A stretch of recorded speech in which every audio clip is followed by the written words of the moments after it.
የጸጥታን ጉዳይ በሚመለከት ግን ማስተዋል የሚገባን ነገር እኔ እናንተ በጋራ ስንኖር የሁለታችን እኩል ውሳኔ ይፈልጋል ጸጥታ። እኔ ሰላም ስለፈለኩ እኔ የተረጋጋ ሁኔታ ስለፈለኩ ብቻ ሰላም ሊፈጠር አይችልም። የታሰሩ በመፍታት የተሰደዱ በመመለስ የኢትዮጵያን አንድነት በመደመር በጋራ እንስራ ማለት በብዙ መንገድ በልበ ስፋት ለማሳየት ተሞክሯል።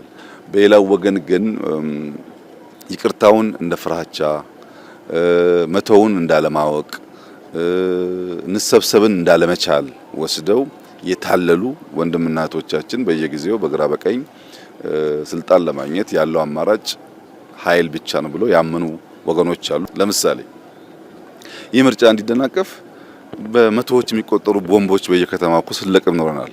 ሰው የራሱን ወገን የራሱን ወንድም ማን ላይ እንደሚያርፍ ሳያቅ እንደው ረበሽኩ ለማለት ብቻ ከሆነ ሀገር የተላከለትን ቦምብ ይዞ በየከተማው መሄድ ይሄ ጤነኛ የትግል ስልት አይደለም። ያ ቦምብ ልጅህን፣ እናትህን፣ ወንድምህን፣ እህትህን ሊገል ይችላል። እልህ፣ ቁጣ፣ ክርክር አሸንፋለሁ ሳይሆን ያመንን የታመንን ራሱን የሰጠን ህዝብ እንዴት አገልግለው ህይወቱን ይነካሉ ይቀይራሉ የሚለው ጉዳይ እኔ በግል ያሳስበኛል።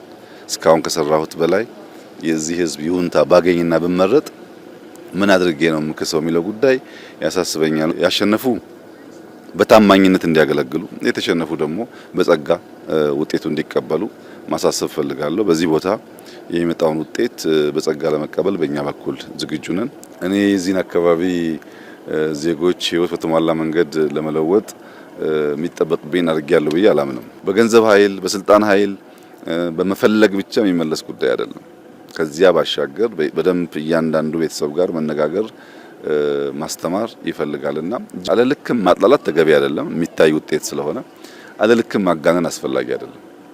እንደ ሌሎች ሀገሮች አብዛኛውን ፍላጎቶቻችንን በማምረት የምንመልስ ከምንሆን ድረስ ሰርተናል በሚል መጻደቅ አስፈላጊ ነው ብዬ አላስብም። ይሄ 5 ዓመት ግን ብዙ ታሪክ የሚቀየርበት ይመስለኛል።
የዘንድሮ ምርጫ በዚህ በታሰበው መልክ ሰላማዊ ሆኖ እንዳይሄድ የኢትዮጵያ ታሪካዊ ጠላቶች የሚገዟቸውን ኃይሎች ገዝተው በስፋት አሰማርተዋል፣ ፕሮፓጋንዳ ሰርተዋል።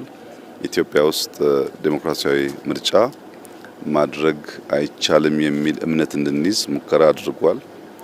የኢትዮጵያ ሕዝብ ግን ሁሌም እንደሚያደርገው በወሳኝ ኩነቶች ወቅቶች የሚያሳየውን ከፍተኛ የጀግንነት መንፈስ አሳይቶ እንግዲህ በመጣሁባቸው መንገዶች በሙሉ ከጠዋት ጀምሮ በሰልፍ ህዝቡ ምርጫ እያካሄደ ይገኛል።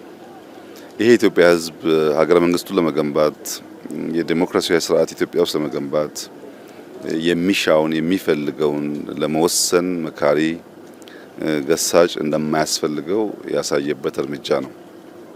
እኔ ዛሬ የሚያሳስበኝ ከመራጩ በላይ ተመራጩ ነው። ይሄ ሕዝብ በቁርጠኝነት ሚሻውን ወስኖ በዲሞክራሲያዊ መንገድ ከመረጠ በኋላ የተመረጡ ሰዎች በዚያ ልክ ታምነው እጃቸው ልባቸው ንጹህ ሆነው ደከመን ታከተን ሳይሉ ሰርተው ይሄን ሀገር ታሪክ የመቀየር የዚህን ታላቅ ሕዝብ ውለታ የመክፈል ዝግጁነታቸው ምን ያክል ነው? እልህ፣ ቁጣ፣ ክርክር አሸንፋለሁ ሳይሆን ያመንን የታመንን ራሱን የሰጠን ሕዝብ እንዴት አገልግለው ህይወቱን ይነካሉ ይቀይራሉ የሚለው ጉዳይ ይበልጥ ያሳስበኛል። በእኔ እምነት ዛሬና የዛሬ 5 ዓመት ኢትዮጵያ አንድ አይደለችም። ይሄ 5 ዓመት የኢትዮጵያ በርካታ የታሪክ ጥፋት የሚታይበት 5 ዓመት ነው። ይሄ 5 ዓመት እስካሁን ከሰራነው በላይ መድከም ይጠይቃል። እስካሁን ከለፋነው በላይ መልፋት ይጠይቃል። እስካሁን ካሰብነው በላይ ማሰብ ይጠይቃል። እስካሁን ከተደመርነው በላይ መደመር ይጠይቃል። የትናንትናዋ ኢትዮጵያ በሚቀጥለው 5 ዓመት አናያትም። የተቀየረች የተለወጠች ቢያንስ የማትለምን ራሷን ችላ የምትቆም በከባቢው አንከር የሆነች ሀገር ለማየት ብዙ ልፋት፣ ብዙ ድካም፣ ብዙ ስራ ይፈልጋል። እነዚህ እንመረጥ ባዮች ከየትኛውም ወገን ይሁኑ ይህ ታላቅ ኃላፊነት ገብቷቸው ዝግጁ መሆናቸው ያሳስበኛል። እኔ በግል ያሳስበኛል። እስካሁን ከሰራሁት በላይ የዚህ ሕዝብ ይሁንታ ባገኝና ብመረጥ ምን አድርጌ ነው የምከሰው የሚለው ጉዳይ ያሳስበኛልና ተመራጮች ታላቅ ኃላፊነት እንዳለባቸው አውቀው ቢሰናዱ መልካም ነው ላለው። ኢትዮጵያ ሁላችሁም እንደምታውቁት ጥንታዊ ሀገር ነው። ስርዓት ያውቃል፣ መንግስት ያውቃል፣ በሚያስፈልግ ጊዜ መሰብሰብን ያውቃል፣ በሚያስፈልግ ጊዜ መዝመትን ያውቃል፣ በሚያስፈልግ ጊዜ ዋጋ መክፈልን ያውቃል። ይሄን ሕዝብ በትናንሽ ፕሮፓጋንዳ ሸብረክ ማድረግ አይቻልም። ታላቅነቱን ግን ያከበረንን አክብረን እየመረጠንን ሰርተንለት ህይወቱን ቀይረን ነክተን የምናልፍ ከሆነ ለሁላችንም ዊን ዊን ይሆናል። ሁላችን አሸናፊ እንሆናለንና አስደማሚ ጊዜ ነው። ታላቅ የዲሞክራሲ ስርዓት ግንባታ የሚታይበት ጊዜ ነው። ይሄ ጉዳይ ተጠናክሮ እንዲቀጥል ሁላችን እንድንበረታ፣ ያሸነፉ በታማኝነት እንዲያገለግሉ፣ የተሸነፉ ደግሞ በጸጋ ውጤቱ እንዲቀበሉ ማሳሰብ ፈልጋለሁ። በዚህ ቦታ የሚመጣውን ውጤት በጸጋ ለመቀበል በእኛ በኩል ዝግጁ ነን። ህዝቡ ላደረገው አጠቃላይ ተጋድሎ እና ጀግንነት ከፍተኛ ምስጋና ማቅረብ ፈልጋለሁ። የምርጫ አስፈጻሚዎች ላደረጉት ተጋድሎ እንዲሁም ማመስገን ፈልጋለሁ። የሚዲያ ሰዎችም በየቦታው ተገኝታችሁ ለምታደርጉ ስራ ማመስገን ፈልጋለሁ። ኢትዮጵያ ትቀጥላለች፣ ኢትዮጵያ ትበለጽጋለች፣ የኢትዮጵያ ታሪክ ይቀየራል። በኢትዮጵያ ውስጥ ጠንካራ ሀገረ መንግስት እንገነባለን። ልጆቻችን እኛ በምንሄድበት የዳዴ መንገድ እንደማይጓዙ ዳግም በእርግጠኝነት መግለጥ እወዳለሁ። የዘንድሮ ምርጫ በአፍሪካ ቀንድ የዲሞክራሲ ልምምድ የህዝብ ይሁንታ ለመለማመድ ያግዛል ብዬ አስባለሁ። ከሌሎች ሀገሮች ምዘና አንጻር ብዙ ሊያመጻድቅ የሚሹ ስራዎች ተሰርተዋል። ከኛ መሻትና እቅድ አንጻር ግን ገና ብዙ ስራ አልተሰራም። እዚህም አልተሰራም፣ ሌላም ቦታ አልተሰራም። እኔ የዚህን አካባቢ ዜጎች ህይወት በተሟላ መንገድ ለመለወጥ የሚጠበቅብኝ አድርጌያለሁ ብዬ አላምንም። እዚህ አካባቢ በኋላ ከምርጫ በኋላ ዞር ብላችሁ ብታዩ በተለይ እናንተ ዋነኛ ስራ የሚሆነው ከውጭ የምታዩ የሰው ቤት ጭቃ ነው።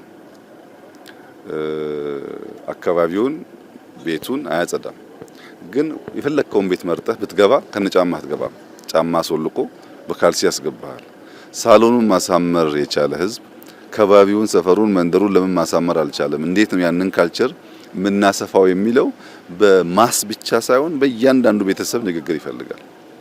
በረንዳህን ጓሮህን አጽዳ፣ ልክ ሳሎኑን እንደምትጠነቀቀው ሰፈሩም ከተማም የጸዳ ይሆን የሚለው በገንዘብ ኃይል በስልጣን ኃይል በመፈለግ ብቻ የሚመለስ ጉዳይ አይደለም። ከዚያ ባሻገር በደንብ እያንዳንዱ ቤተሰብ ጋር መነጋገር ማስተማር ይፈልጋልና ጅማሮች አሉ። በሻሻ ላይ ጅማሮ አለ፣ አጋሮ ጅማሮ አለ፣ ጅማ ጅማሮ አለ፣ ወሊሶ ወልቂጤ ጅማሮ አለ፣ አዲስ አበባ ጅማሮ አለ። ይሄ ጅማሮ የእርካታ ገመድ ሸብቦ እንዳይዘና እንዳያስቀረን በጥንቃቄ መዘን ያስፈልጋል። አለልክም ማጥላላት ተገቢ አይደለም፣ የሚታይ ውጤት ስለሆነ አለልክም ማጋነን አስፈላጊ አይደለም። ኢትዮጵያ ከድህነት ተላቃ አንከር ስቴት ትሁን ባልነው ልክ ብዙዎች ኢትዮጵያውያን መካከለኛ ገቢ ተቀላቅለው ብዙ ዩኒኮርኖች ቢሊነርስ ተፈጥረው እንደ ሌሎች ሀገሮች አብዛኛውን ፍላጎቶቻችንን በማምረት የምንመልስ ከምንሆን ድረስ ሰርተናል በሚል መጻደቅ አስፈላጊ ነው ብዬ አላስብም። ይሄ 5 ዓመት ግን ብዙ ታሪክ የሚቀየርበት ይመስለኛል። እስካሁን ላለው እንደ ጅማሮ ቢወሰድ፣ ከዚህ በኋላ ላለው ግን ተባብረን ብንሰራ፣ ቅድም እንዳነሳሁት ከመራጩ ተመራጩ ቢያስብበት ጥሩ ነው። ካመነው የታመነው ቢያስብበት ጥሩ ነው። ከተቀበለው የተሰጠው ቢያስብበት ጥሩ ነው። ህዝቡማ አለ ተናገረ እኮ በቃ እኔ አምኜ ስርዓት ገነባለሁ ብሏል። አንተን እሱን ያን መርጧል። የተመረጡ ሰዎች ግን ሌብነት ተጠይፈው፣ ስንፍናን ተጠይፈው፣ ራስ ወዳድነትን ጠልተው ኢትዮጵያን እንደ ሀገር ከፍ የማድረግ ስራ ላይ ቢሳተፉና ቢሰሩ በምድር የታመነ በሰማይም የታመነ ይሆናል። ሰው በዚህ ደረጃ ራሱን ሰጥቶ አምኖ ሲመርጥ ታምኖ አለማገልገል በጣም መጥፎ ነገር ነውና ከመራጩ ተመራጩ ያሳስበኛል። ያንን ኃላፊነት ተቀብለን በትጋት የምንሰራ ከሆነ እንዳያችሁት ኢትዮጵያ ትለወጣለች። የማትለወጥ ሀገር አይደለችም። ያ ትጋት ግን የውስጥ ኮሚትመንት ውሳኔ ይፈልጋል። ዝም ብሎ በዋዛ የሚሆን አይመስለኝም። እንግዲህ ተባብረን በጋራ የጀመርናቸውን ጅማሮች እናሳካለን ብዬ ተስፋ አደርጋለሁ። ኢትዮጵያ የጸጥታ ችግር እንዲፈታ ፓርቲ ቢመረጥም ባይመረጥም የሚሰራበት ጉዳይ ይሆናል። የጸጥታን ጉዳይ በሚመለከት ግን ማስተዋል የሚገባን ነገር እኔ እናንተ በጋራ ስንኖር የሁለታችን እኩል ውሳኔ ይፈልጋል። ጸጥታ እኔ ሰላም ስለፈለኩ እኔ የተረጋጋ ሁኔታ ስለፈለኩ ብቻ ሰላም ሊፈጠር አይችልም። በአንተ በኩልም ኢኳሊ ያ ውሳኔ ያስፈልጋል። ኢትዮጵያ ውስጥ የፓርቲያችን የሰላም ፍላጎት በብዙ መልኩ ተገልጧል። ጠላት የተባሉ የተዋጉ የተባሉ ሰዎች ይቅርታ አድርገን በመቀላቀል የታሰሩ በመፍታት የተሰደዱ በመመለስ የኢትዮጵያን አንድነት በመደመር በጋራ እንስራ በማለት በብዙ መንገድ በልበ ስፋት ለማሳየት ተሞክሯል። በሌላው ወገን ግን ይቅርታውን እንደ ፍራቻ መተውን እንዳለማወቅ እንሰብሰብን እንዳለመቻል ወስደው የታለሉ ወንድምና እህቶቻችን በየጊዜው በግራ በቀኝ ስልጣን ለማግኘት ያለው አማራጭ ኃይል ብቻ ነው ብሎ ያመኑ ወገኖች አሉ። ከነሱ ውስጥ የማይናቅ ቁጥር በየጊዜው በሰላማዊ መንገድ እየመጣ ነው ያለው። አሁንም በሰላማዊ መንገድ የሚመጡ ወገኖቻችን ካሉ በራችን ክፍት መሆን አለበት። አሁንም ለበለጠ ይቅርታ፣ አሁንም ለበለጠ ልብ ስፋት፣ አሁንም ለበለጠ መቀበል መዘጋጀት አለብን። ምን ገነባው ሀገር ነው፣ የግል ጉዳይ አይደለም። ሀገር ሲገነባ ብዙ ነገር መተው አለበት፣ ከፍላጎት ባሻገር መሆን አለበት። ትናንት የነበረን የጸና አቋም ነገም የሚቀጥል ይመስለኛል። ብንመረጥም ባንመረጥም የፖለቲካ ፓርቲ ነን። ብንመረጥም ባንመረጥም ትልቅ ፓርቲ ነን። ይህ አስተሳሰብ ህዝብ ውስጥ እንዲሰርጽ ሁሉም ኃይሎች ይሄን ነገር እንዲያምኑ እንደምንሰራ ምንም ጥርጥር የለውም። ሰላም ግን በመንግስት ፍላጎት ብቻ የሚመጣ ተደርጎ መወሰድ የለበትም። ለምሳሌ ይህ ምርጫ እንዲደናቀፍ በመቶዎች የሚቆጠሩ ቦምቦች በየከተማው እኮ ስለቅም ኖረናል። ሰው የራሱን ወገን የራሱን ወንድም ማን ላይ እንደሚያርፍ ሳያቅ እንደው ረበሽኩ ለማለት ብቻ ከሆነ ሀገር የተላከለትን ቦምብ ይዞ በየከተማው መሄድ ይሄ ጤነኛ የትግል ስልት አይደለም። ያ ቦምብ ልጅህን፣ እናትህን፣ ወንድምህን፣ እህትህን ሊገል ይችላል። ጠላት ላይ የሚያርፍ አይደለም። ቦምብ ሁለት ጠላትና ወዳጅ ተብሎ በተለዩ ኃይሎች ድንበር ተለይቶ የምትወራወረው ጉዳይ እንጂ ማህበረሰብ ውስጥ ኳስ የሚጫወት ሰው ውስጥ ምርጫ የሚያደርግ ሰው ውስጥ የምትገባው ጉዳይ አይደለም። ምርጫው ውስጥ ማን እንዳለ ስለማይታወቅ እና ይህ አስተሳሰብ መቀረፍ ያለበት ይመስለኛል። የባንዳነት ተላላኪነት፣ ለጥቂት ጥቅም ሲባል ታዛዥነት፣ ካልቀጠቀጥክ ካልገረፍክ በስተቀር በንግግር ያለማመን በሽታ መፈታት ያለበት ይመስለኛል።